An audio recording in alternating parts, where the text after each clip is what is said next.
Сите луѓе се раѓаат слободни, еднакви по достоинство и права, гласи првиот член од Општата повелба за човекови права. Правата се загарантирани, неотугиви и регулирани со низ за меѓународни документи. Денес се одбележува Меѓународниот ден на човековите права. Во Република Македонија постојат повеќе институции кои работат токму на заштитата на човековите права и слободи, а меѓу нив е и Народниот правобранител. Но колку граѓаните се запознати со неговата работа? Се уште во Република Македонија свеста кај граѓанинот не е на некое ниво каде што би знаел и би можел да бара во секое време заштита на своето право.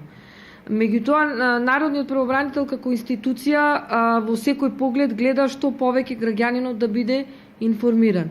Дали преку медиумите, дали преку организирање на тргализни маси. Сметам дека се уште граѓанинот не е информиран за кои права може да се обрати кај Народниот правобранител. Значи, Народниот правобранител нема мандат, нема надлежност, да речеме да бара отстранување на повреда на право во приватниот сектор. Минатата година граѓаните најмногу се пожалиле на извршителите, а оваа година е карактеристична со 100% изголемување на преставки поднесени по однос на повреда на право, што произлегува од обврската за плаќање на радиодифузна такса.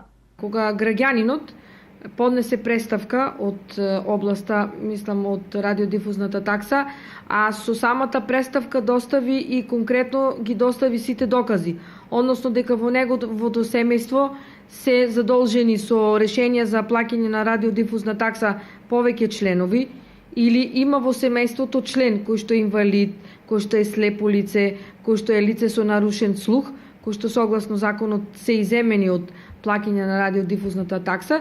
Значи, тука ние веднаш констатираме дека има повреда на право.